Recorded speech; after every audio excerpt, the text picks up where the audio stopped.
Alaska Airlines has a variety of very interesting routes. However, one of the most interesting routes will launch later this year when it flies non-stop between Palm Springs and Austin, starting on November 19th. Simple Flying spoke to Brett Catlin, Alaska's Vice President of Network and Alliances, to find out more. First, it's important to recognize details about the route itself. Starting November 19th and running through April 18th, Alaska Airlines will connect Austin-Bergstrom International Airport, or AUS, with Palm Springs International Airport, PSP, with 5 weekly flights using an Embraer E175. The flight is scheduled to run on a leisure schedule, departing Austin at 0900 and arriving in Palm Springs at 10:35. The airline schedule will allow leisure travelers the opportunity to have almost an entire day in the city. The return flight leaves Palm Springs at 11:05 and arrives in Austin at 16:10, allowing travelers to get home in time for dinner and to prepare for going back to work or school the next day. The Embraer E175 operating the route will offer different experiences on board. There are 12 first-class seats outfitted in a comfortable 1-2 configuration. This is followed by 12 extra legroom economy seats and 52 standard economy seats. Seating 76 passengers, this jet is perfect for trying new, thinner routes. According to Mr. Catlin, the route is all about testing 2 of Alaska's most important strategies. The first strategy is we've got 10 spokes on the west coast where we're building from a position of strength. We've long been the largest carrier in Palm Springs. It's a market that we have a lot of interest in, where we've built up strong community support over the years.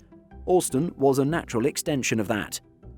Strategy number 2 was better connecting our points of strength to big American Airlines hubs and focus cities. We have this great crucible of demand in Palm Springs, and then American brings a strong demand for Austin. With those 2 forces at play, we think this is a market that can be really successful. The airline's exposure in California is incredible, and the airline only plans to keep growing. As the only airline based on the West Coast, its natural route network bias is toward connecting those points to new destinations and eliminating the need for connections, even in its own network where it already relies on strong origin and destination traffic. On the second strength, the alliance with American Airlines was announced in early 2020, and it has held even through the crisis. For Alaska, the partnership does not necessarily impede the airline's ability to grow. Instead, it now has new points and destinations it can add because of that partnership. As always, there's an inherent risk with adding a new route. Even some of the best network planners don't get it right 100% of the time, and demand trends can shift. To this concern, Catlin said, "I would say Palm Springs load factors are strong.